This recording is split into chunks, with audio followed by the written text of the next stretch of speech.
আল্লাহ রাসূল সাল্লাল্লাহু আলাইহি সাল্লাম সদকার ব্যাপারে বলেন যে সদকা করতে হবে।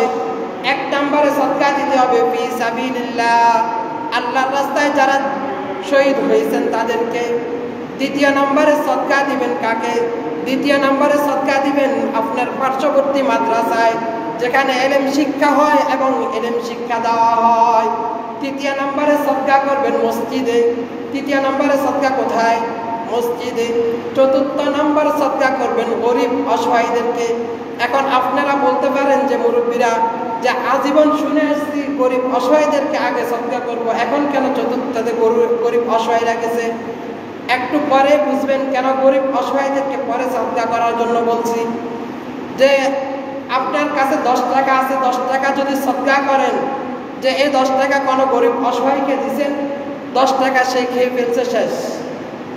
এর বিনিময় এখানে শেষ। যে 10 টাকা সে খাই ফেলছে, এর বিনিময় এখানে শেষ।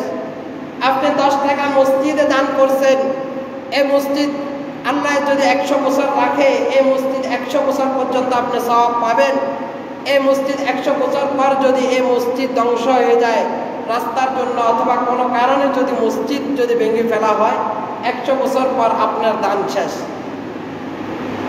আর মাদ্রাসা এমন একটা জিনিস, মাদ্রাসায় দান করা মানে আম বাগান লাগানো, আমের বাগান লাগানো। যে কেমন, দুইজন ব্যক্তি বাজারে গেছেন 200 টাকা নিয়ে, দুই ভাই বাজারে গেছেন। এক ভাই 100 টাকা দিয়ে 4টা আম নিয়ে আসছেন, আর এক ভাই শুধু একটা আমের চারা নিয়ে আসছেন। তখন একই সাথে ঘর, যে ভাই আম নিয়ে আসছেন তার ছেলেমেয়েরা অনেক আনন্দিত, কারণ তারা শিশু বুঝে না, এই জন্য তারা অনেক খুশি, আব্বু আম নিয়ে আসছে। আর যার বাবারা গাছ নিয়ে আসছে, তারা বলতেছে, ও বাবা তুমি এটা কি করছো? চাচু আম নিয়ে আসছে, তারা আম খাইতেছে, তুমি কেন গাছ নিয়ে আসছ?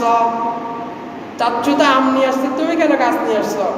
তখন বাবা বলে যে, ও সন্তানেরা, একটু ধৈর্য ধরো, একটু ধৈর্য ধরো, আমরাও আম খাবো, আমরা গাছটা লাগাবো, সার দিব, কিছুদিন কষ্ট করব, পরে আমরাও আম খাবো।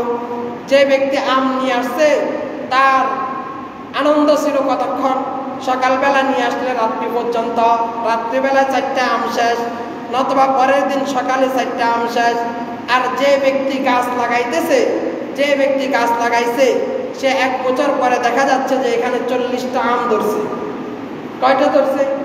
1 বছর মেহনত করে 40টা আম ধরছে।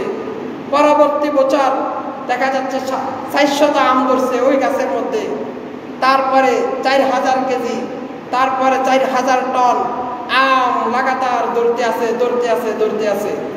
এখানে শেষ নয়, তার ছেলে আমেরিকা থাকে, ওখানে ছেলের জন্য প্যাকিং করে ওখানে পাঠানো হয়েছে আম।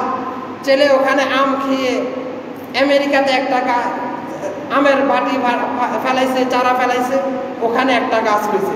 গাছ কোত্থেকে হয়েছে? ওই 100 টাকা থেকে হয় না। তার ছেলে ওখানে একটা লাগাইছে। পার্শ্ববর্তী এলাকা কানাডা, পার্শ্ববর্তী রাষ্ট্র কানাডার মধ্যে একজন ব্যক্তি ওখান থেকে একটা নিয়ে কানাডার মধ্যে লাগাইছে। এভাবে ওই আম গাছের কোনো শেষ আছে কখনো? কিয়ামত পর্যন্ত এই আম গাছের কোনো শেষ নাই। এখন আপনারা বলবেন যে মসজিদ যেভাবে 100 বছর পর ধ্বংস হয়ে যাওয়ার আশঙ্কা আছে, মাদ্রাসাও তো 100 বছর পরে ধ্বংস হয়ে যাওয়ার আশঙ্কা আছে না? আগামী 200 বছর আগে কি আপনাদের দারুল উলুম মহিসুন্নাহ নূরপুর মাদ্রাসা ছিল কিনা? এখানে কিছু ছিল, নূরপুর মাদ্রাসার জায়গার মধ্যে কিছু ছিল। আমার মনে হয় না যে নূরপুর মাদ্রাসা আগামী 200 বছর আগে ছিল বলি। ছিল কিনা মুরব্বীরা বলেন না কেন? ছিল না। এখন আছে। সামনে কয় বছর থাকবে এটার কোনো গ্যারান্টি নাই।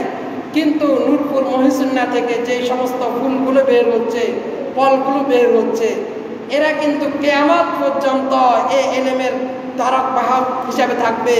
এই ইলমের ধারক বাহক হিসাবে বাংলার আনাচে কানাচে, বিশ্বের আনাচে কানাচে এরা কিন্তু কিয়ামত পর্যন্ত কাজ করবে। এই জন্য মাদ্রাসা যদি দান করা হয়, এটা 1 নম্বর উত্তম দান হচ্ছে। যে এটা কিয়ামত পর্যন্ত কিভাবে থাকবে এবারে বুঝে আসছে কিনা? গরিব অসহায়দেরকে দিলেও কিছুক্ষণ পর এটা শেষ হয়ে যাওয়ার আশঙ্কা আছে। সে যখন খেয়ে ফেলবে 10 টাকা তখনই শেষ। মসজিদে দান করলে মসজিদ যদি 100 বছর পর শেষ হয়ে যায়। রাস্তার জন্য যদি মসজিদ ভাঙ্গা লাগে, যে রাস্তা বড় করবে মসজিদ ভাঙতে হবে এখন, অথবা মসজিদ ভূমিকম্প আসতে মসজিদ শেষ হইতে পারে না, এরকম হওয়াটা তো স্বাভাবিক। তো ওই সময় আপনার 100 টাকা ওখানে শেষ। আর যদি মাদ্রাসায় দেওয়া হয়, যে দারুল উলুম মহিসুন্নাহ নূরপুর মাদ্রাসা, আরও যে সমস্ত দিনের দ্বারা হকগুলো আছে যেখানে এলেমের চর্চা চলতেছে, এই সমস্ত মাদ্রাসাগুলোতে যদি দেওয়া হয়, তাহলে কিয়ামত পর্যন্ত কোনো শেষ হবে? কিয়ামত পর্যন্ত শেষ হবে না। তো অত্যন্ত খুশির বিষয়, আপনারা শুনলে খুশি হবেন যে 8 নভেম্বর আপনাদের দারুল উলুম মহিসুন্নাহ নূরপুর মাদ্রাসায় বার্ষিক ওয়াজ মাহফিল অনুষ্ঠিত হবে, যে ফেনী জেলার মধ্যে সর্বোচ্চ উত্তম একটা মাহফিল। আমার মনে হয় যে এত সুন্দর পরিবেশে এত বড় মাহফিল ফেনী জেলার মধ্যে কম হয় না বললেও চলে। যে এটা আপনাদের এখানে হচ্ছে, আপনাদের নূরপুর মাদ্রাসায় হচ্ছে, এটা আপনাদের জন্য অনেক খুশির খবর। যে লক্ষ লক্ষ টাকা খরচ। এখন আপনি বলবেন যে এখানে আমার 500-1000 টাকা দিয়ে কি হবে? হযরত ইউসুফ আলাইহিস সালামকে যখন বিক্রি করার জন্য বলতেছেন, এক বুড়িমা শুধু সুতা নিয়ে গেছেন যে ইউসুফকে কেনার জন্য, তখন সবাই হাসতেছে যে এখানে মানুষ কোটি কোটি টাকা নিয়ে ইউসুফকে পাইতেছে না, আর তুমি শুধু একটু সুতা নিয়ে চাইতেছ ইউসুফকে কেনার জন্য।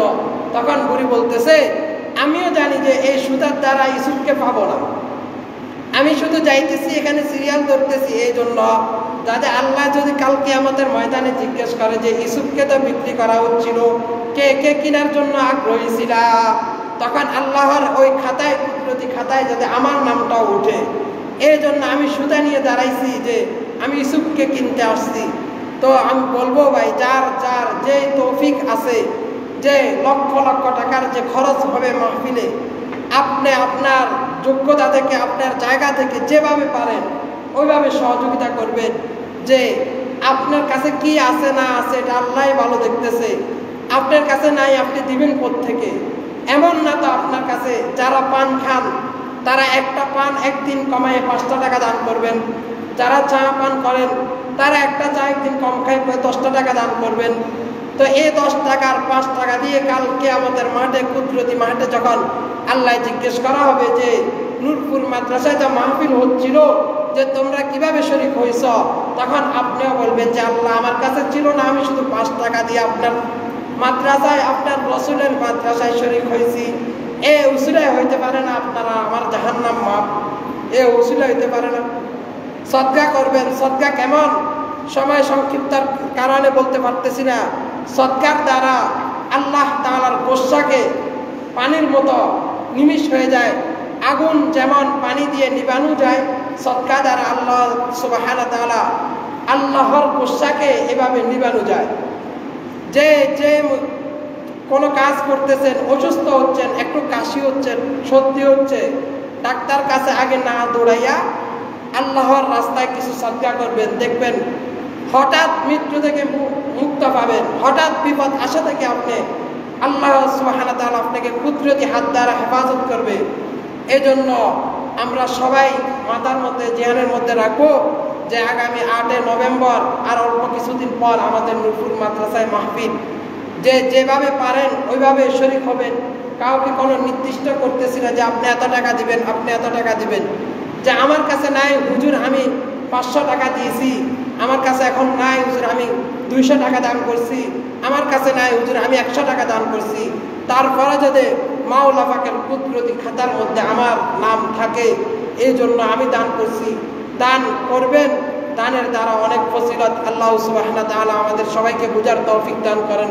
ওয়া আখির দাওয়ানা আলহামদুলিল্লাহি রাব্বিল আলামিন। যারা সুন্নাত